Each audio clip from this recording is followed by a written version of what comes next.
Is that time when we start building together with all the blood, sweat, and tears that we're going to share. We're going to have good days. We're going to have bad days. There's going to be some days, Jack Del Rio and this defense, they're going to beat up on us, okay? The only thing I want to know is how we going to respond, okay, and handle the adversity when presented with that. That's how you measure good teams, and that's what this is about.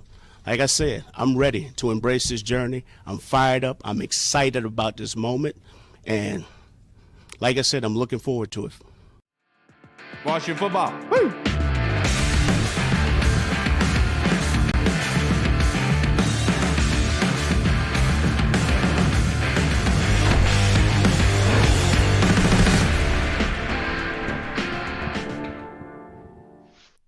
Hello, everybody, and welcome to the Burgundy Zone. I am your host, Kyle, and I'm joined by my two co-hosts, Michael Hall and Michael Reed. The Burgundy Zone is a part of the Frederick Podcast Network. You can find out more by going to www.listenfrederick.com. And we are rejoined by very special guest, Mr. Ian Cummings, the treasure trove of knowledge of the draft and any prospects coming out. How are you doing on this Thursday? Beautiful Thursday evening, by the way. It's like 70 degrees. It's beautiful outside. How are you doing? I wish it was 70 over here. We're getting ice storms in Michigan. Yesterday I was driving back to my house from my apartment, and there was like a half-inch sheet of ice on my car. I swear, it was weird. It came off in like plates. It was interesting. But do we even live in the same country? It seems like, man, my goodness. Exactly. It's like hot I over don't here. know, man. I don't know. I mean, hey, after this winter, man, I might be moving down south or something. I just like it's too much. We haven't even had winter. Like we haven't had any snow or anything. I'm jealous. It's been in the 50s for like the last 3 weeks. Dude, I am totally convinced that climate change is real, and DC is turning into LA. For day by day, we're just losing out on all those crazy winter elements. But that being all said, the predators and stuff. I'm not mad at them though. So no. That being said, talking about it being bright, it being hot out, Eric Bieniemy, his press conference today, we just heard it in the intro, and it absolutely took Washington by surprise. A lot of people. I had Chiefs fans, I had Cowboys fans commenting on my stuff, saying I'm a huge fan of Eric Bieniemy, and that the NFC team I'm rooting for is going to be you guys, which is happy to hear. But Ian, I know your forte is the draft, but real quick, just based on how teams are built and everything, what do you think of Eric Bieniemy being with Washington as the OC and assistant head coach? Yeah, well, I think the most exciting thing to me, one thing that you really want with Washington, you have the weapons, right? You got Terry McLaurin, you got Curtis Samuel, who's very versatile. You got Jahan Dotson in last year's class, which he was another guy who, I think one of his prime selling points was the projected versatility that you get from him. He's a rack threat, but he can make plays when the ball's in the air too. So Antonio Gibson, right? People forget he had more catches than runs in college, right? So I think it's one of those things. Eric Bieniemy, one thing that he really showed he could do at Kansas City was really play to his personnel and maximize the personnel. We saw that early on with Isaiah Pacheco this past year. All of their pieces, he knows how to maximize what he has. And I think with Washington, you already have a pretty versatile allotment of pieces and weapons in that offense. Maybe you could add one or two more this offseason, but you're sitting pretty good right now, right? So I think one offseason with him, the biggest thing that he can do is maximize that personnel, use them efficiently to their strengths. And that's something that I'm very excited to see how that all comes together, because I think he's he clearly coming from Andy Reid tree. He knows what he's doing, and I think that's been clear. And, we see all the Chiefs players voting, in support of him. Patrick Mahomes was one who was like, he helped me become who I am. Right. So I think, what did Eric Bieniemy say? Comfort is the enemy of kindness. Sorry, Ian, did your volume go out? Yeah, it looks like your volume went out really quickly. But I know you're working on that right now. Not yet. I don't hear you just yet. Or am I tripping? Reed, say something. I'm right here. I don't hear anything. What the heck's going on? Just switch your microphone back if you can. Can you hear me now? Yeah, we got you now. My bad. This is like an early 2000s commercial. Hell yeah. Just let me know. Let me know if I drop out again. But what I was saying was, I think Bieniemy, all the players were voicing their support of him, and I think you guys know, unfortunately, as Washington fans, you can never get too comfortable with a change, right? There's always the excitement, and then you're worried that it's going to. But I do think with Bieniemy, there's reason to be optimistic. You've got the personnel for it, and I think he's shown he can play to personnel, which is the most important thing. Right, and to your point, I mean, for that, he's got a young quarterback who's got all the tools. I mean, you studied Sam Howell, you studied him exclusively when he was coming out. What do you think this means for Sam Howell? How do you think he can really utilize his strengths? I think it's a good thing for him. I also think that there's a reason he fell in the draft, right? I had more of a, late day 2 on him. I would have taken him late day 2, but I do think there's a lot to work on from the mental aspect, right? Drops his eyes really quick under pressure. But Eating like red you meat. said, yeah, yeah. So like you said, the tools are there. I think he's a good enough athlete. He's a tough Good guy arm. too. That's kind of what showed up on film. Like he's not a guy who's going to juke you out of your shoes, but he's going to Right. come downhill and he's a tough competitor. You like to see that. And he's got a good arm too. So I think, there's enough to work with. And if the team is willing to, which it looks like they are, willing to put full confidence in him and go forward and see how far we can take this and go all in with Howell. I'm not sure how far you can go, but the only way to find out is to really do it, right? So I think with Howell, the biggest thing for him, having an experienced coach like Bieniemy coach him up, it's going to be a good thing for him, I think, and help him grow. And, especially having another offseason to settle in with your playmakers as well and gain that chemistry, that's going to be a good thing for him. So I think the biggest thing that Howell needed coming out was time and confidence, and he's got both of those things this offseason. So it's going to be good to see how it plays out.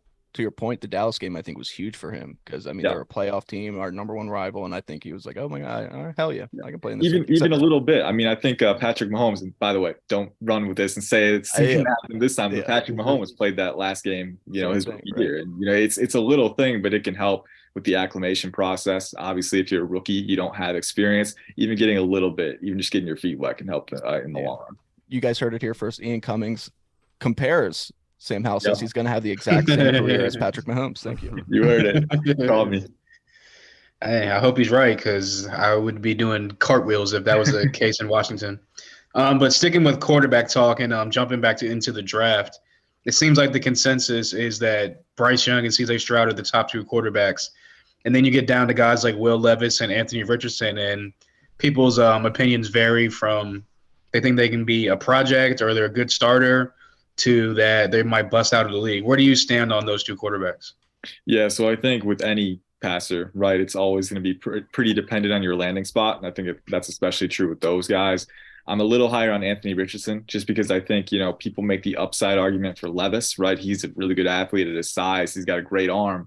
But you can make all those same arguments for Anthony Richardson, too, and he's also 2 to 3 years younger, right? So I think with that, you're looking at a more promising developmental runway with Richardson. He's only got 1 full year as a starter under his belt, and yet he showed some growth in a few areas. He's still pretty rough around the edges. The accuracy and mechanics really need to keep improving. That said, I think you saw some encouraging signs with the processing, the field vision, the anticipation, the pocket management as well. Some really bright flashes of, navigating the pocket, keeping his eyes up and delivering under pressure. So I'm a big fan of Richardson. I would be willing to bank on that because I think he's trending up on the operational side. And in the meantime, he's a crazy athlete at 6'4", 230. I mean, you see how this guy moves. He's got elite twitch and explosiveness and agility in short spaces, really good speed too. So I think you can be in a situation where early on you can rely on that. You can kind of build your offense around that. And then as he grows as a passer, start to implement more of those. Will Levis is a great athlete, straight line athlete. I don't think he's quite the lateral athlete that Richardson is. And so that's what concerns me a little bit. That said, I do think with Levis, at his best, he can be a Matthew Stafford type. I think maybe a more athletic Matthew Stafford, where he's got that rocket arm. He can really zip it in there for sure. He can be a little reckless at times, but he's got that ability to really test the defense and test the boundaries. And so I think with both guys, the upside is there.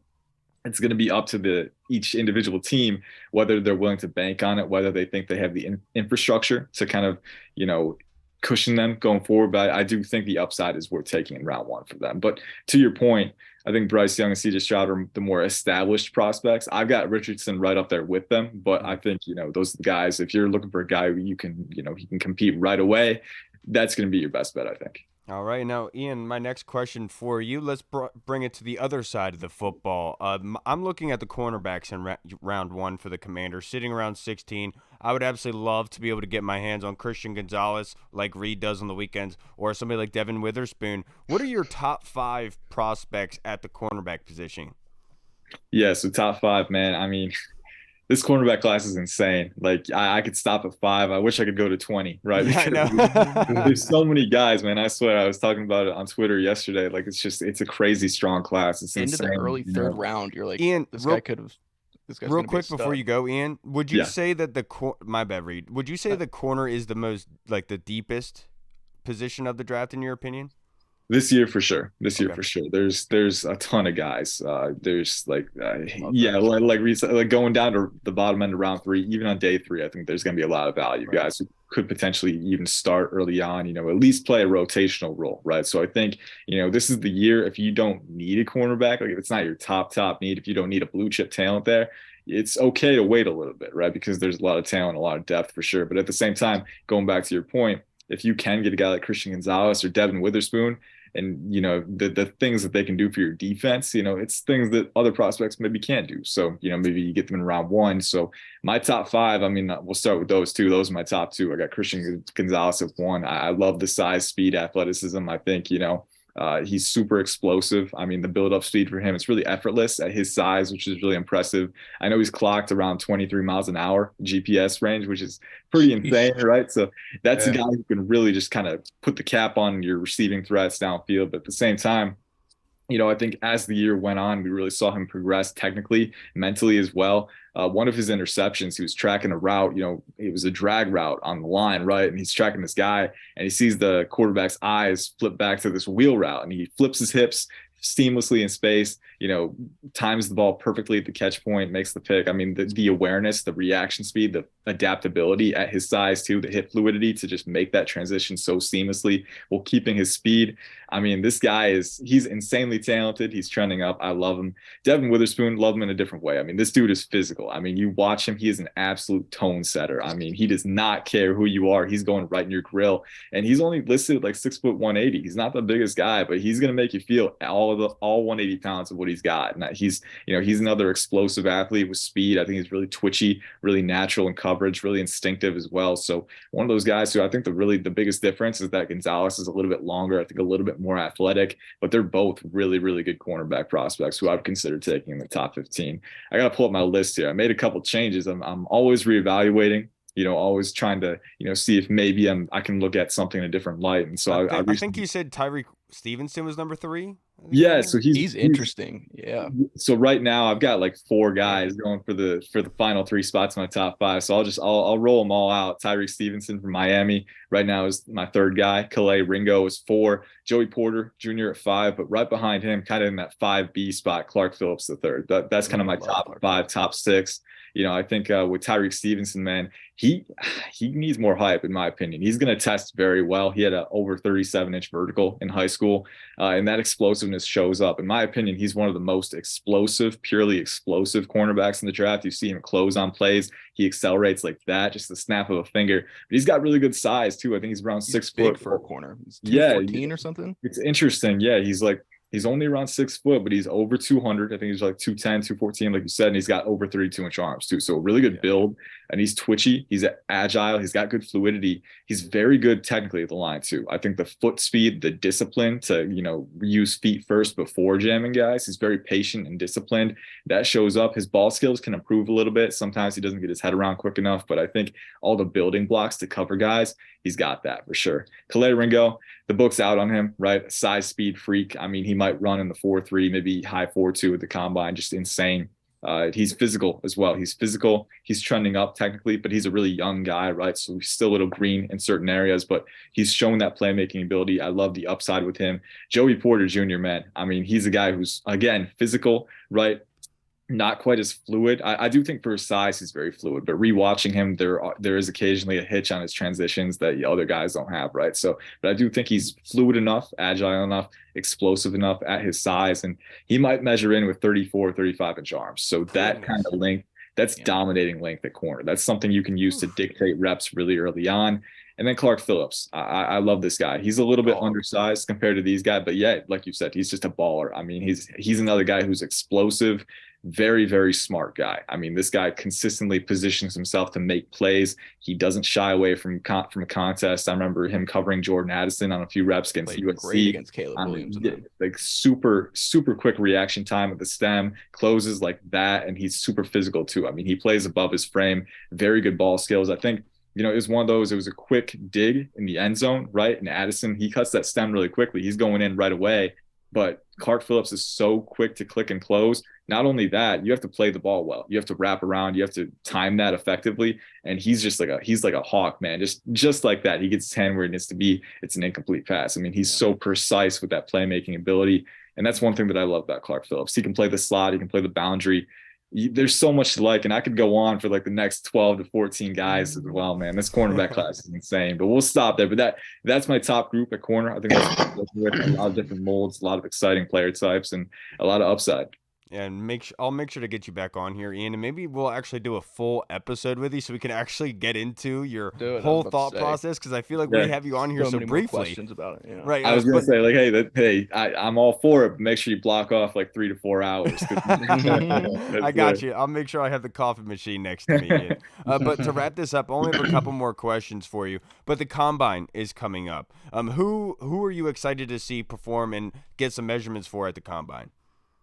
Get some measurements for. I mean, I know you already said that, like you know what you got on film, but there's certain guys you want to see those kind of measurables, like the speed, the 40, all that jazz. Yeah, so I think I'll go across the groups a little bit. Running back, one guy that I'm really excited to see test is Israel Abanikanda from Pitt. This is a guy who was a gold medalist, the NYC Mayor's Cup in the 100-meter dash, and yet he's 5'11", 215, and he shows that breakaway speed on tape.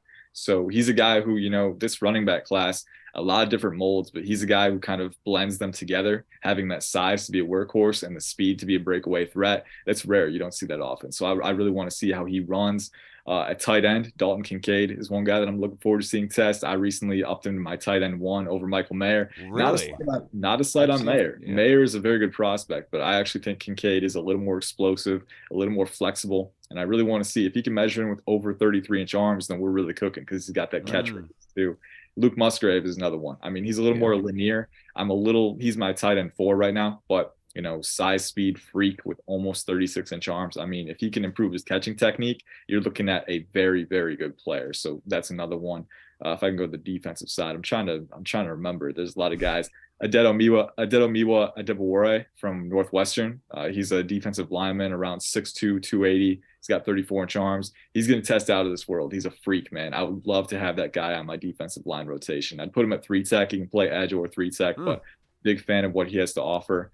And then Antonio Johnson from Texas A&M, I'll throw him in there. He's been a trendy first-round guy for a while, but he's a guy with size and length and really good explosiveness, athletic ability. I'm very curious to see what he measures in at and what he tests at, because I do think, 2022 was a little bit of a down year for him in coverage, but he's still really physical coming downhill.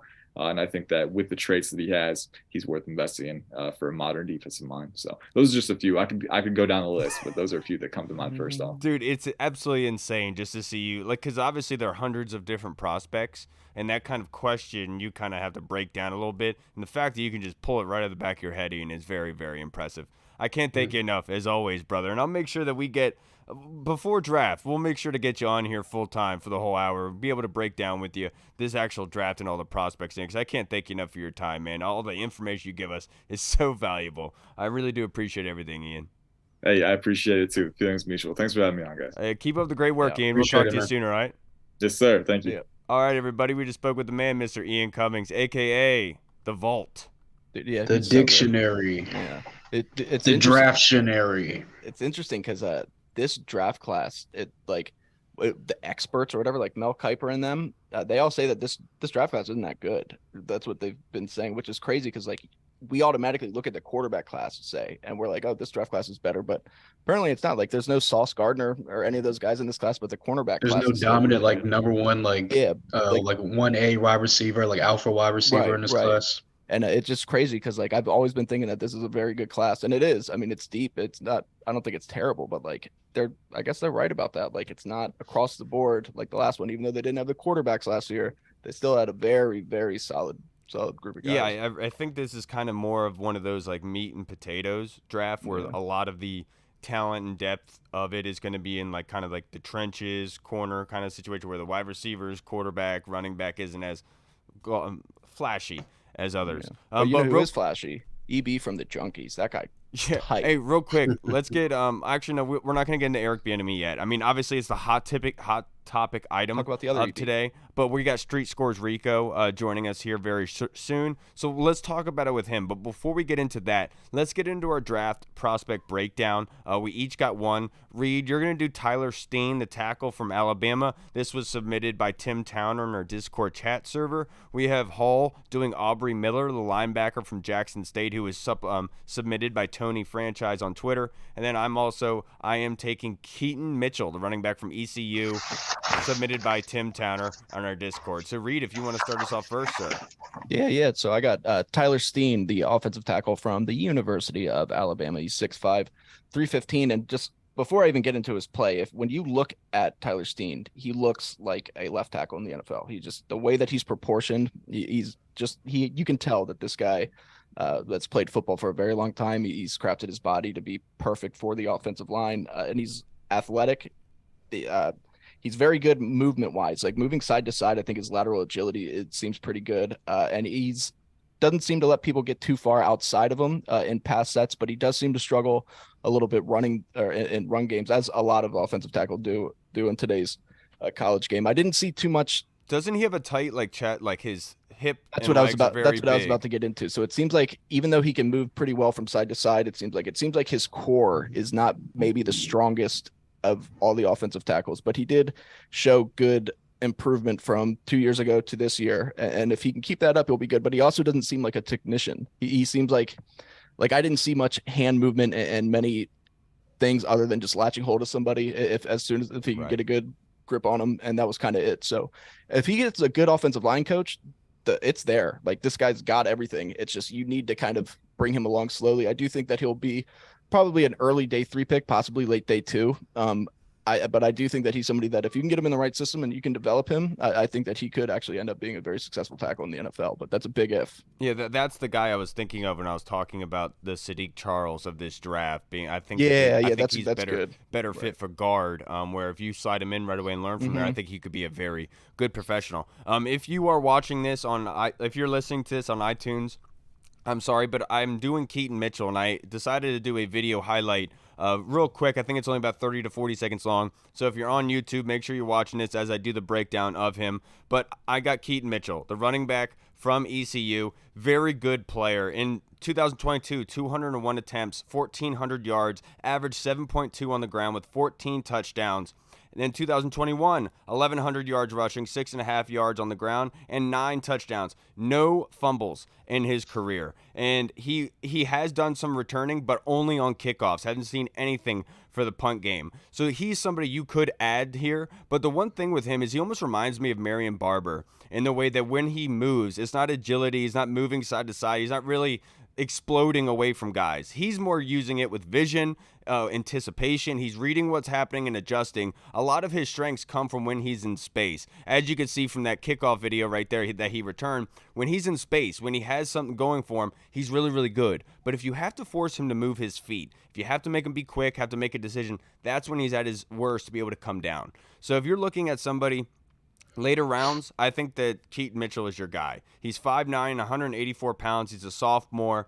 And I think he runs like Marion Barber, but because of his body size, it limits him in those short yardage situations. But this is definitely somebody who's shown the ability to extend, to be able to run the ball. And what I really liked about him most is if you go back and watch that one touchdown that he had where nobody tackles him, he sees the hole and he's gone. There is no thinking. There is no hesitating. He sees it, gone. That's instincts. That's experience at the position. I think Keaton Mitchell is somebody in the later rounds that you could really look at to help you on special teams and also in a depth kind of phase where if you put him out in space in the right kind of situation, he can cause some damage for defenders, no doubt.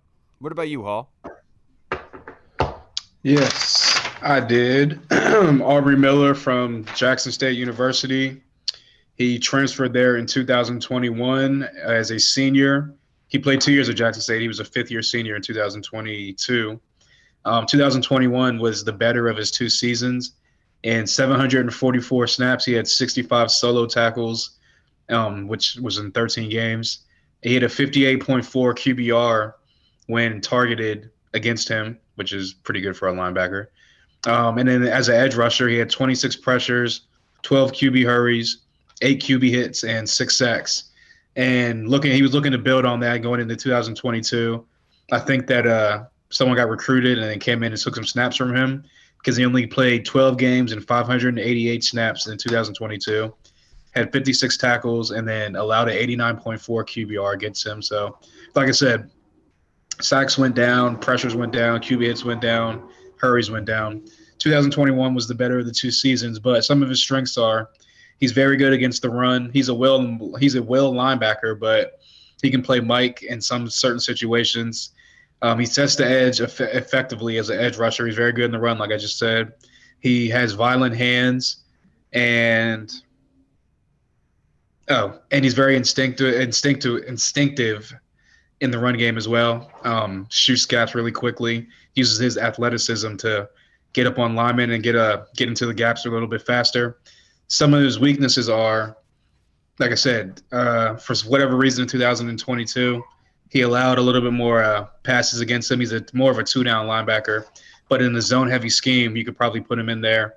And like I said, he can kind of use his eyes, read the quarterback, uses the athleticism to kind of get up on tight ends, get good against running backs in the flats. Like Jamin Davis almost. Exactly. I'm trying to think of who's the linebacker that everyone hates on our team that's like David Mayo? Nah, the other dude. Bostic. Oh, Bostic. I was gonna say I think he's projected as like a 7th round pick. He might be 7th round pick, maybe undrafted free agent. Maybe he makes a team as like on a practice squad, or maybe he contributes on special teams. But I think later on down the line, once he gets into the league, learns the league, maybe gets a couple years under his belt, he might turn into a poor man's John Bostic. Yeah, I like that. Yeah, there you go.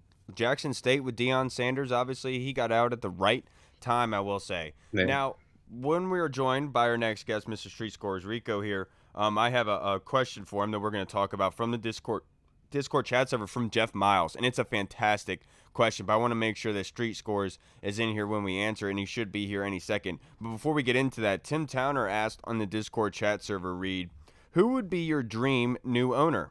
I asked because Nikki Giovanni is reporting that Bezos has hired Allen and Company to represent him in his bid to consider buying the Commanders. Yeah, and I know that just means he's considering right now, and but apparently the Allen Company was involved with the last two sales, the Panthers and the Broncos. So hey, there's hope, guys. But who would I prefer as owner? Me, probably me. I would say I would like to. Yeah, that was literally going to be my answer. Yeah. I was going to say me, of course. Yeah, I don't have the money, but like I don't like Bezos. You know, I mean, crimes against humanity. You know, I mean, keeping Amazon workers too long, but can't deny that the dude is obviously does a lot of things good, you know. I mean, he's always on the cutting edge, and that's cool. I'm always down for that. That means a tight stadium. So hey, I'm down with Bezos, baby. If he owns the team, yeah, I think all of a sudden I'll start wearing Amazon fucking t-shirts and stuff. I don't care. Why would anyone wear an Amazon t-shirt? That's what I'm saying. It'll be tight. Yeah. You just wouldn't get it, Kyle. You just wouldn't get it. Who are you again? Are you on the Junkies? No, I don't think you are. Okay. That was just funny. Honestly, Tim, I don't have like a favorite for an owner. As long as they keep their nose out of the football operations, don't get their like kind of tips, their what to do in the draft from like a homeless guy on the street or something like the Browns owner did with Johnny Manziel. You know, like don't go down that route. Just basically just hire the right people for the job and just let them do their thing. Collect your checks. I was going to make a joke. Do whatever the heck you need to do, but stay the heck away from the don't talk about Daniel Kelly like that. Oh, he would be He'd be good, right? If we could have him on the team. Oh, he'll bring Tim Tebow back as his starting quarterback. That would be so lit. And every week we would have a. He would never punt. He would never punt either, which is also pretty lit. Yeah, and also our scouting reports would be horrible. They'd be terrible. Stupid. Aaron Hernandez. Nah, but as far as owner, like.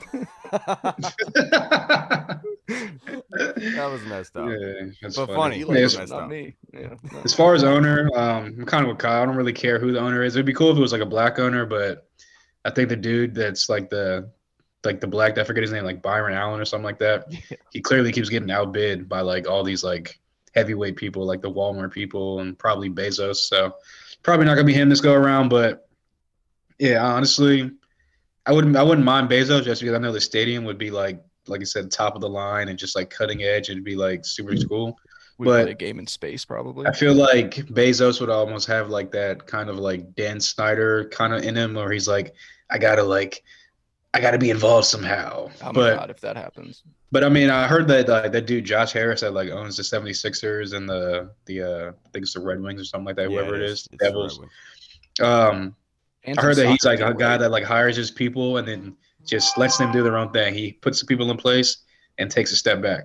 And that's all I can ask for as the owner. I just want you to put the people in place, write the checks, and stay in the shadows. Yeah. Now, the one issue with Josh Harris, that this is brought up by George Carmi and others. Yeah, he is likes that to tear the thing down and he then likes to rebuild tear it the up. thing down and rebuild it. And so if you want to go with Harris, you got to remember that means goodbye to John Allen, goodbye to Oh, Terry McLaurin. Well, hey, in that case, stay the fuck away, Josh Harris. I don't want none of that. I don't know Stay why away he was- from here, boy. I don't know why it was so funny. I think it was I just the know. delivery. I knew what he was gonna say, but it was still Dude, funny. I know. Me too. It's crazy. And then Bobby Wagner was released today as well Yeah. by the Rams. And obviously he wants to go to win, which is crazy because I thought that was why he went to the Rams in the first place. You know what I mean? Yeah, So but it's then they like, sucked, and Oh, Sean how the McVay's mighty such a have just millennial. one year. 1 year. Yeah. That's what happens when you don't have draft picks. Sean dude. McVay's such a millennial. He had one losing season and almost quit. He was like, he was like, "Fuck this, I'm done." It's so funny because It's you're hard 100% out here right, for dude. me, man. I'm Yeah. a millionaire and I'm white. Shit's hard, dog. I don't. I'm not trying to do this anymore. All right. So our next question, this is from Jeff Miles in the Discord chat server. Thank you, Jeff. What should fans pay most attention to from EB's press conference? Eric Bickle? No, the real EB. Oh, The real EB. Just I would say the passion that he's going to bring to practice every day. I know a lot of people. This is what I took from it. I know a lot of people that were upset that Chris Harris left because he was the guy that was energetic at practice. He was the one that was like kind of the tone setter. Well, I think we just replaced him with maybe even more of a tone setter in Eric Bieniemy. So I think he's going to bring the enthusiasm and the energy to practice. I heard somebody say that. I think it might have been Sky Moore, but said that in practice, like EB is the culture setter. He sets the culture every day. So I'm just looking forward to that, and then just accountability. Like he mentioned a couple times in his presser that he's going to hold people accountable. And at the end of the day, if anyone's ever played like sports growing up, high school, college, whatever it may be, the guys that coach you the hardest want the best for you. And I think that that's what he's going to bring to this team. Yeah. What's the most important thing for fans to remember with it is I think his response to the constant questions about him not being a head coach was very important. And what he said was like those titles don't really matter. Essentially, I'm here to be the best offensive coordinator, to coach these guys, do what they need to do, and whatever happens, happens. You know, we'll have that discussion in a year, sure, if it happens. But for the time being, I'm not worried about that. I'm coming in, I'm here, and I'm doing my job. And I think that is very important because a lot of times when you get to this sort of level, when you get to this sort of fame, it does become all about you. And that's not what he's doing here. And he's saying, nope, it's not about me. It's about the team, and we'll worry about that at a later date. And I thought that was very telling. The other thing is talking about the daily mindset. And I said this for a while, that this is what Eric Bieniemy will bring for you, is he's coming here with a mindset saying you win it every day. We're not going to start working hard in May. We're not going to start working hard in July or August. You're going to start working hard today. And that's what we're going to do. You come in with the right mindset, the right focus, and we're going to get this thing turned around. And I also loved how he kind of balanced his argument by saying, I can't guarantee anything is going to happen. There's going to be some tough times, but look, we're going to try our damnedest to get there. And that's what kind of with Eric Bieniemy, he's kind of one of those minds that you can tell looks all around an issue and knows the ins and outs of it. And so anything to take away from Eric Bieniemy, incredibly smart, calculated, and he's a badass, and he's about to come wreak havoc in the NFC. And he also, he doesn't interview well. I saw that from the presser today. Horrible interviewer. Yeah, I was about to say, like, there's no question about it, right? Like, this dude, he did the talk way that he in third talks person. and stuff. That might have been it. That's bullshit. Bullshit. Have you heard the way that Nathaniel Hackett speaks? Have you heard some of these guys?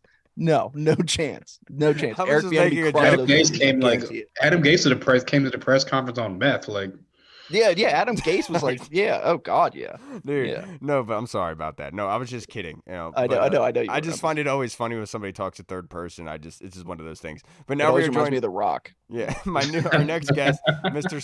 Street Scores Rico. How are you doing, brother? It's a beautiful day here in DC. How's Georgia treating you? Yes, sir, man. It's getting warm down here.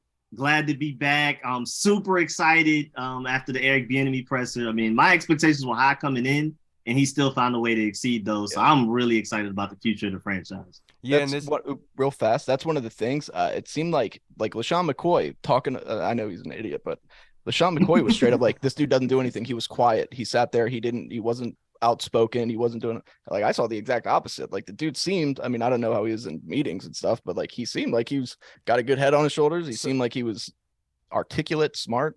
Yeah, with that LaShawn McCoy comment, what he's saying is when in the coaches' meetings with the players. No, I know what he was saying, Andy but he was Reid, wrong. I know. Andy Reid is the one that's talking, and that Eric Bieniemy doesn't speak up during that time. But what LaShawn McCoy doesn't know is that there are coaches' meetings without players there, and who says that Eric Bieniemy isn't telling Andy Reid his 2 cents there, but allowing Andy to talk when he's in front of the players because of the respect factor. Also, to be fair, if there was a walrus talking, would you talk? No, because you'd be like, damn, that's pretty interesting. That's cool. Hell yeah. Yeah, Tyreek Hill already said the reason that they clash is because LaShawn McCoy came in like, I'm LaShawn McCoy, like I'm all-time like rusher in Eagles history, future Hall of Famer possibly. Like I'm the man, highest paid player in the league. You can't tell me what to do. So obviously someone like that is going to clash with a guy like Eric Bieniemy. You're not that guy. Also strong-minded and strong-willed. So it's just two guys in their egos, but LaShawn McCoy's an idiot, like you said. Yeah, reminiscent of some things that have happened here in Washington, but we'll need to bring that up. But Street Scores, we had a question from Jeff Miles that we kind of answered already, but I want to get your opinion on this. What should fans pay most attention to from Eric Bieniemy's press conference? For me, what I'm taking the most is accountability. Even just from the old clip from his days with Adrian Peterson, like not afraid of getting into arguments with players and telling them what it is, what's right. And I mean, even the fact that he kept questioning him, like, no, tell me what the play was. Like, I'm not going to let you get away with this type of thing. And it just seemed like he carried that on to what he's done with the Chiefs. And especially in that press conference, you can tell, like, it's not just about X's and O's. It's about, one of the main things as well is the fact that he said that you got to learn to teach each person individually. Mm-hmm. I mean, of course, there's an overall message, but certain players respond to certain ways of teaching better. And I really like that because I feel like Rivera was just like strict disciplinarian. I feel like Jay Gruden was just super nice guy. Eric Bieniemy seems like he's a good enough people person to be able to tell this person I should be able to interact with this way. This person I can be a little bit more harsh on and expect greatness. And then that also, not to go too long, but that's another thing. He's going to expect greatness out of Terry McLaurin. Even though he's our best receiver, he's going to expect him to be the best receiver in the NFL, not just the best receiver in DC. And so I'm really excited about that. I think like Eric Bieniemy looked at Terry after he had made a comment about working hard right now, getting back to this, and I don't care what happened in the past, like this is what we're doing. It almost seemed like he was saying that to Terry, almost like be the leader that I need you to be. And you're 100% right about that. I thought you made a great point in talking about basically Eric Bieniemy said, I'm paraphrasing, said multiple times though, it's about the community. It's about building that, finding out who you have around you. Getting with the players, knowing who your players are, because a lot of people will talk about in this business when they get to a certain level, it's almost like Bill Belichick in a way where players start to become just trade assets that they could do whatever, like trade them whenever they want sort of thing. And Eric Bieniemy, he understands that trust with the player is very valuable, and that's what you have to gain. You cannot look at them as just simply a poker chips. You have to look at them as people and as who they are, and that's how you can really get the trust from those around you that you are trying to lead. Yeah, also shout out to friend of the show, Cam Curl, only defensive player that was there, but that was dude. Cool Did you see he was in socks and slip-ons? That's my man. Dude gets it. The guy gets it. Yeah. And then Terry was a whole vibe, dude. He had a sweatshirt on, he had the hat on. I was like, dude, I could rock with Terry all day, dude. Me and Terry could hang out. You know what I'm saying? If we were vibes, Kyle, what do you think you would be? I don't know, but I immediately thought about you, and I was going to come up with something funny, but then you threw me to the side by asking about me.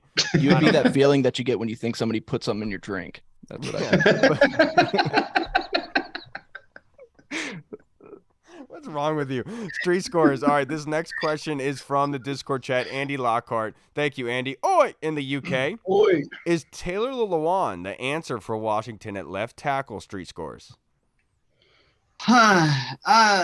Excluding injuries, ignoring injuries, yes, but injuries are a big factor. Really good when not hurt, but again, we already struggle with availability. I mean, our starting center right now, we're not even sure if he's going to be able to play even half a season, and he's probably going to ask for quite a bit of money. He's probably going to, him and his agent going to be like, I made this amount of Pro Bowls recently and things like that. So he's going to probably get more money than he should, especially with how injury prone he is. So, I would love it in a best case scenario world, yes, but not what we already have going on now. Yeah, I agree with you. I kept wanting to ask this hypothetical question because like I don't think that like what is your basement floor amount that you would pay for Taylor Lewan? You know what I mean? Because obviously the injury concerns are a huge factor. He's not the same player as he was when he made fun of Josh Norman on the sideline. You know, like he's not that same guy. So what are you going to pay for that? And I'm looking at it like maybe like $8 million per, right? If you're talking to me less than that, then yeah, I would entertain the idea. And yeah, obviously he's had injuries, but I'm not saying he's starting. That's just somebody you're bringing in just as a swing tackle, just to add to your arsenal. So you should always think about it. But do I think he's the answer at left tackle? No, I don't. And I think that Street Scores explained it perfectly. Just talk about the availability and stability, because that's what this offensive line needs. And they need stability. And unfortunately, Taylor Lewan has not provided that for the Tennessee Titans. And so you cannot expect him to be able to do it here, in my personal opinion. I want him to come here just because I want him to come on the podcast. That dude's tight. That way, then I can impress him, and then I can leave this show and go hang out with the boys. That's the whole reason I want him here. Other than that, no. I wouldn't blame you, dude. I wouldn't blame you. No, he's funny as shit though. He's cool. He seems like a cool dude. I don't know him, but from what I can gather. Yeah, he's played 20 games in the past 3 seasons. So to that, I would say, like you guys already mentioned, he's injury prone. When he's on the field, he's good. He's solid. He's above average, honestly. But these past couple of years, he's been two ACL injuries, I want to say, and a couple nicked up like injuries here and there to cause him to miss some games. So, like you said, if you're gonna bring him in to be like a swing guy, maybe like a possible starter at right tackle, then if it's for a cheap price, yeah. But outside of that, I wouldn't entertain it. I would just try to draft a guy and go younger. Yeah, I do think it's kind of crazy the Titans kicked rocks with him so soon after it was announced. They're getting rid of everybody. Yeah, they got rid of Zach Cunningham, Robert Woods. Like they're over the cap right now. That Jeffree Star thing was a bit. Like I thought it was. Bit. It's not. It's a bit. That's what I figured it was a bit. You know, like they didn't cut him because he might be not almost. That's where my mind went. That's where my mind went. Okay, I'm just saying. I'm like, wait. Taylor Lewan, I thought he was pretty good. I didn't even realize the injury history. No, yeah. But he was good. And shout out to him. He said when he was coming out, his favorite tackle was Trent Williams, and that was back when it was like before it was cool to think Trent Williams was the best tackle in the NFL. You know, when he was with us, like when we all got shit for it. Yep, I remember those arguments. Now, Street Scores. This next question is from Tim Tanner. He said, "My free agency bones are starting to itch." That sounds like a medical issue, Tim. Do you think Ron Rivera will be able to pull the trigger for at least one significant signing, taking a tier 2 or tier 3 offensive lineman, linebacker, or cornerback?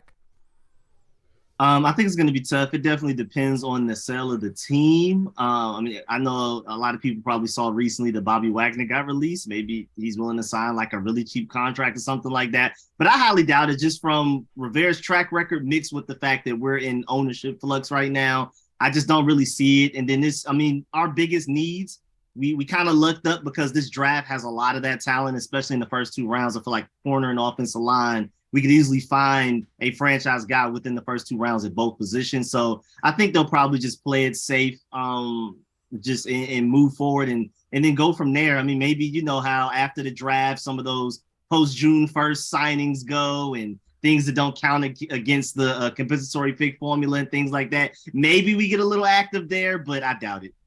Yeah, I agree with you. I do think it's going to be more of like the tier 2, tier 3 guys, the more solid backgrounds that don't really pop off. Like, you know, everyone is talking about Orlando Brown and other stuff like that. Like, I don't think it's going to be on that type of level, right? I don't think they're going to be trading assets to be able to acquire him or quarterback or anything like that. But I do expect them to bring in, if not a starter, an immediate depth piece at a place that has interchangeable And like linebacker maybe, or possibly offensive line. I've talked about that before. But offensive line is expensive, especially your left tackle. And so that's why it kind of throws a cog into things. And this isn't really a left tackle heavy draft. I'll just say that, to be perfectly honest. So I would decent depth, but yeah, you're right. I would expect them in free agency to go out it smart, but get in a starter that they know is dependable, that is stable, that's coming from a very heavy attack-oriented offense that blends with them. If that happens, then yeah, sure. But I don't expect it to be any big names or anything like that. So I think like the tier 2, tier 3s, because if we've learned anything, if they do go after anybody in free agency, they expect them to start. And we saw that with like Carson Wentz, right? But besides that, with depth and all that, they do try to go through the draft. And that's why I'm kind of looking at it like I'm not really sure what they're going to do at free agency. I think maybe they're just going to retain their guys and then just build up through the draft. This is just how I look at it. Yeah, I think if you look at I think they're going to get offensive line. There'll probably be a splash there. And I think they're going to get some linebacker depth in free agency. But if you're going down the list of free agencies and looking by position, and you're looking at the top guys, like top 3 to 4 guys at that position, you're probably going to want to go a couple more spots down to the 6th, 7th, 8th spot, to that kind of range of guys, like you said, the tier 2, tier 3 type of guys. But if they did somehow come up with some, I'm not going to say come up with money because they have cap space, but if they did allow the budget or whatever they want to call it nowadays, as far as what they're doing spending wise, because the ownership thing, if they're allowed to go out and spend any type of money, I think it will be a splash on an offensive lineman just to get a veteran guy in there to kind of blend with maybe Charles Leno, Sam Cosmi, and then maybe a younger piece on that interior. So I think they're going to try to get a splash at offensive lineman. But again, I wouldn't be surprised if they go the route of year one when they brought in guys like J.D. McKissick, Logan Thomas, those type of names where you're kind of scratching your heads really. But then they turn out to be oh, okay, that was a great move. So I think it'll be those type of things. Yeah, let's look at this with Eric Flowers, right? That was somebody that wasn't looked at as a piece that was expensive, but we brought him in here, made him work, and then he went and got paid and then came back, right? And so I think that's kind of what we're looking at here, where they see the potential and they know that plugging it in can help with that. But Street Scores, this next question for us, this is from the Colonel, obviously a big fan of yours and our show. Some chatter on the internet about the Commanders being interested in a tight end in the first round based on Travis Kelce's usage in the Chiefs' offense. Would we really forego a Gonzalez, Witherspoon, or Porter for any tight end in this draft?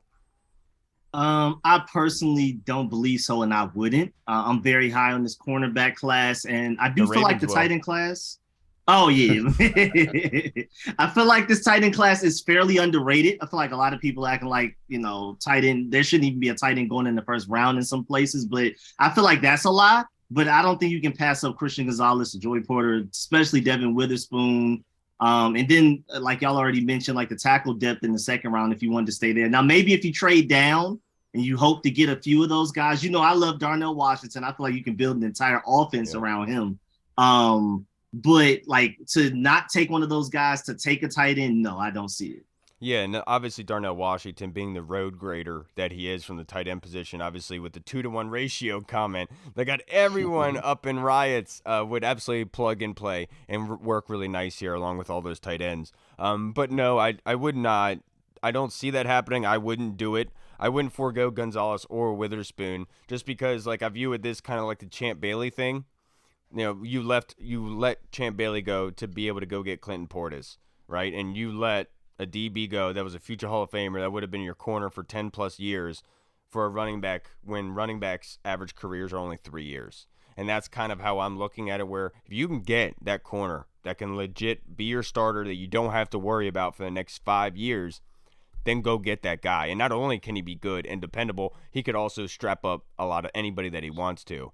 I think that's more important because I think the tight end group that we have, I think there's potential there, and it could definitely happen. I think that Cole Turner was not utilized correctly, and I think that Eric Bieniemy will get the most out of Cole Turner, Logan Thomas, John Bates. I forgot John Bates last week. I feel so bad and named everybody except for him. But it's just I think Cole Turner offers a little bit more versatility.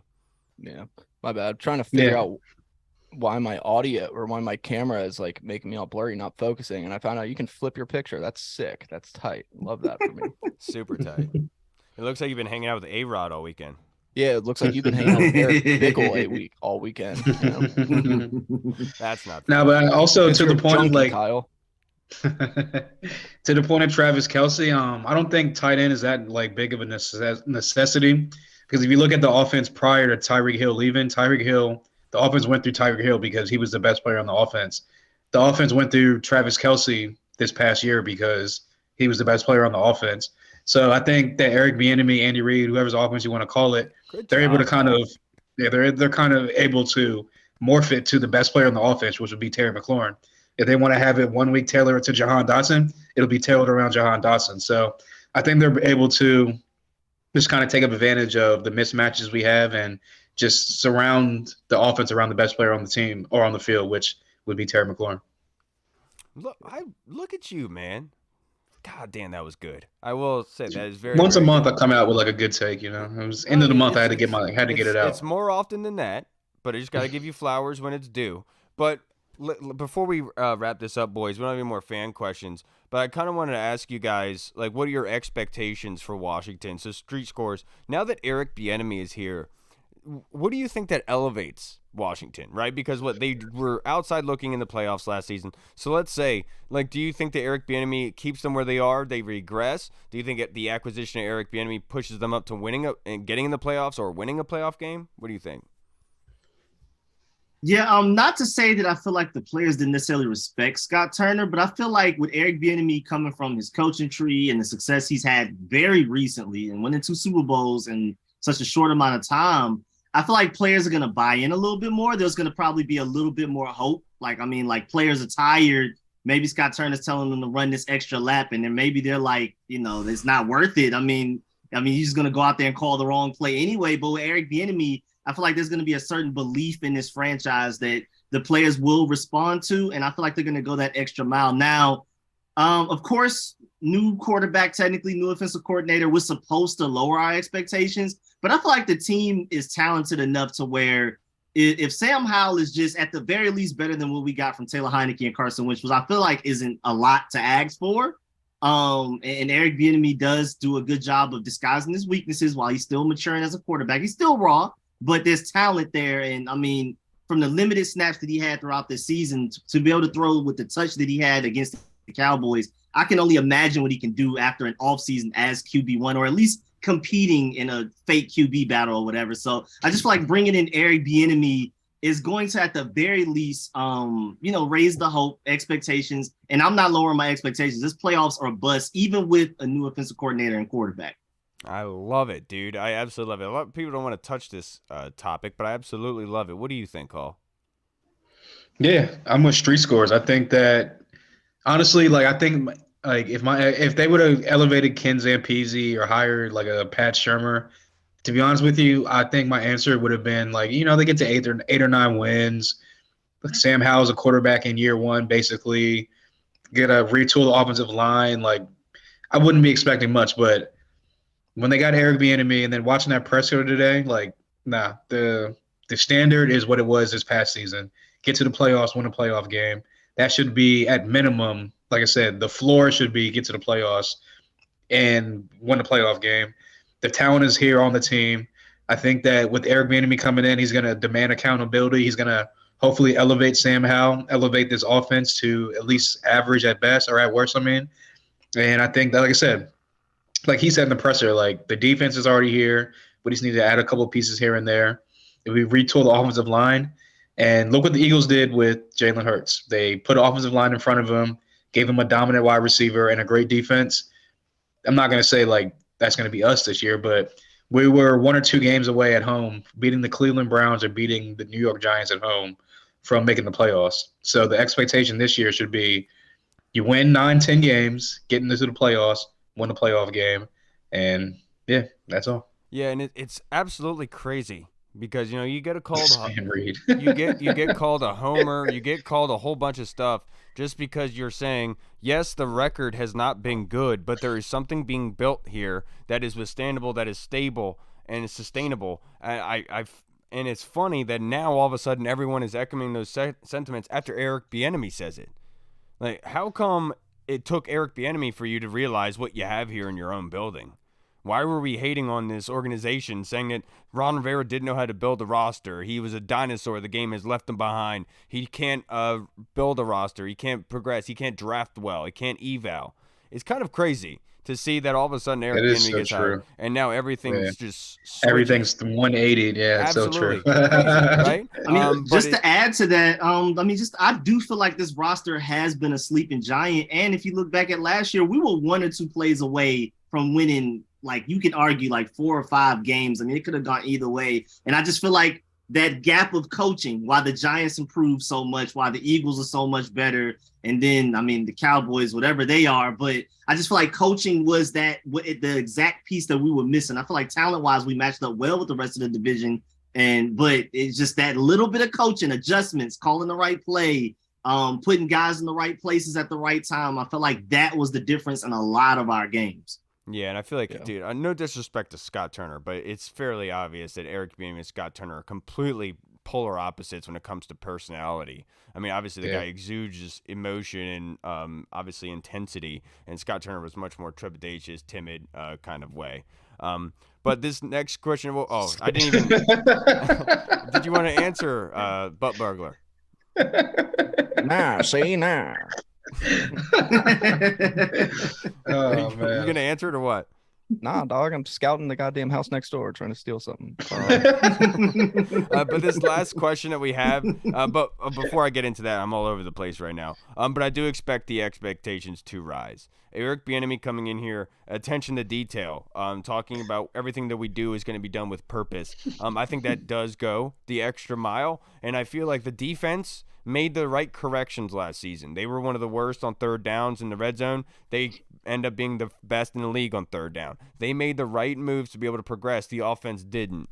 Now knowing that Eric Bieniemy is pulling the strings, that he has full control, I do expect that to turn its head. And if you're telling me that this football team has possibly, I think quite literally, the 2 best coaching duo coordinators in the NFL at the moment, combined with the top 5 defense and a possible top 15 offense, I think in a wide open NFC, I think that's a pretty damn good recipe for a team to do some work in the playoffs. So for me, expectations are high, and I think that a playoff win is necessary. Now this is Kyle done talking yet? You're such a dick. I wish you never had discovered that. So do I. I really do. Dude, I know. This is going to happen all the time now. Yeah. No, you guys are screwed. Street Scores. This last question from Tim Towner was just submitted. If you had 100 chips, how many would you put down on Stetson Bennett being drafted with any pick, even Mr. Irrelevant? I know you're a Georgia boy. Oh, yeah, I would go 100. I think he's going to impress some people at the Combine. Now, if we said like top 3 rounds, then that's when it gets really interesting. But I think he'll go drafted. I mean, we've seen guys with, less production. And I feel like even though I don't necessarily want Stetson Bennett, I do feel like his throwing ability is a little underrated. I also feel like he's a little bit quicker than what people think. So I think at the Combine, when he throws around a little bit and it's not just this great offense around him where everybody's open and he's able to show what he can do. And then also, I think when people talk to him, because Todd Monken, love him, but his offense is extremely complicated. It's the longest verbiage for one play call. It takes like 12 seconds to say the play call and things like that.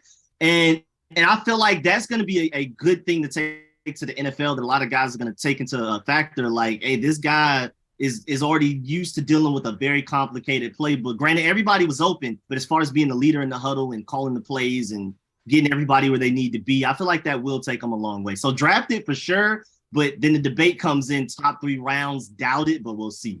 Dude, I definitely think he's going to get drafted. If you have 100 chips, I'd probably put about 60 or 70 into it. Obviously, the DUI changes things. But without a doubt, I think makes it tighter. Bill Belichick, without a doubt, will draft Stetson Bennett. I mean, he just reeks of Bill Belichick material. And so for me, I think that he is going to get drafted. And I think if you were to put money on it, I would say I think the Ravens would be a good one to bet on, Rico, to your point, because Todd Monken going there, obviously with knowing knowledge of the system, not Lamar Jackson being injured, it probably would be safe just to have a security deposit in your back pocket in Stetson Bennett. But I feel like that's just somebody that Bill Belichick would absolutely love. Yeah, I can see him going like 5th round or later. He's definitely a draftable player. you don't have the pedigree and the I guess the college stature that he has without at least being draft eligible. So, like you said, he's not going to be. I don't see him be like progressing to like a starter or nothing like that in the line, but he could definitely have that kind of like Chase Daniels, Colt McCoy type of career where he's just a career backup and step in a couple games here and there, maybe get you a win or two here or there. But I would definitely say day 3, maybe like 5th round or beyond. I could definitely see him going. Can you imagine if John Allen like sacks Stetson Bennett? He'd use them as chopsticks.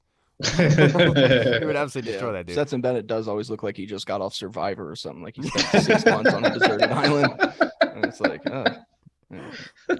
you've aged and gotten skinny, dude. Yeah, right. All right, guys, that's going to wrap us up for this episode. I can't thank you guys enough. The Eric Bieniemy press conference, I absolutely loved it. I think that he said exactly what he needed to say, and he represented the Commanders well. I'm glad that he's proud of what he built in Kansas City, and I think the one, probably, Jeff, I didn't say this, but the fact that he kept saying accepting the challenge, that he was knowing that coming here was going to be much harder than what he was dealing with in Kansas City, accepting that challenge and betting on himself. I think it's something that Ron Rivera did when he came here, and that's something that only special people really do. And usually when you have this type of circumstances, awesome things can happen. And hey, hopefully why not Washington? That was tight when he said that. Yeah, that was pretty tight. I was like, woo! Yeah, I was like, take that, Mark Tyler. I know. Thank you, Eric. Thank you for saying what we've been saying this whole time. It's just crazy that we are insane for saying it, but then when Eric says it, everyone's like, "Oh yeah, he's right. He's right. Why not us? How do we not see that?" And they say the same reasons. They're like, actually, he's right. They why do didn't I actually think have of a lot that? Why of not talent. us? Yeah. They do actually have some good skill players. They're a quarterback away. They got a good defense. Actually, now that I look at it, good running backs. It's crazy, dude. Like, you saw Max Kellerman and Keyshawn Johnson talking about that. They're just a quarterback away all of a sudden. Yep. Have they been saying that? Good. I know Yeah, Max Kellerman for a reason. You know what I'm saying? Yeah. All right, everybody. That's going to wrap us up for this episode. Street Scores, before we get out of here, we just like to say your YouTube channel. Obviously, everyone we know is already watching your show, but just in case anyone isn't and would like to, just like to plug your social media handles. They want to follow you on social, or they would like to come follow and subscribe to the pod. Thank you for having me. As always, you can find me on YouTube, Street Scores. You can see it behind me. And then on Twitter, Street Scores ATL. And I'm just really excited, man. Things are looking up. We'll see about the sale, of course, but a new, not going to take anything from any of the players, offensive coordinator that's creative, that adjustment. And then I think the Chiefs insider, Darren Smith, said that one of his best things is time management, clock management. That was which is what Rivera needs help. Biggest work. Yeah. Imagine too, if Eric Bieniemy knows the schedule. That would be pretty sick if he knows playoff scenarios and stuff. You're such a dick, dude. You're such a dick. And Big Doug had tweeted that out yesterday, how that was one of the more standout things from that interview, talking about the time management. Because that's one thing that's been talked about with Rivera and rumored by fans is saying he's not very good at. And look, we're all not perfect. We all can't be, but I think that was a very good point by you, Street Scores. All right, everybody, that's going to wrap us up for this episode.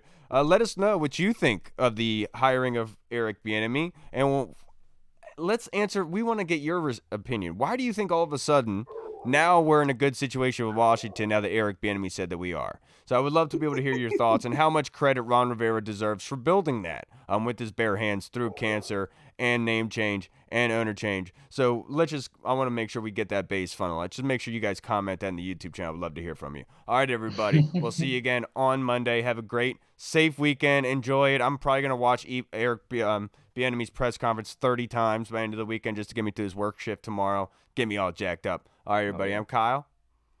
I'm Hall. I'm Eric Bickle from the Sports Junkies. Yes, you are. All right, everybody. Fucking we'll hate see that you guy, dude. He's Washington so football. bad. Woo! He's such a dude. Hey, what's up, everybody? It's Kyle. I just wanted to say thank you so much for watching. And if you liked what you saw, make sure you hit the subscribe button and the notification bell. That way you get notified when anything new is uploaded to the channel. Also, we just launched theburgundyzone.com. You can go there and find all of our latest news, articles, and the latest episodes that are uploaded.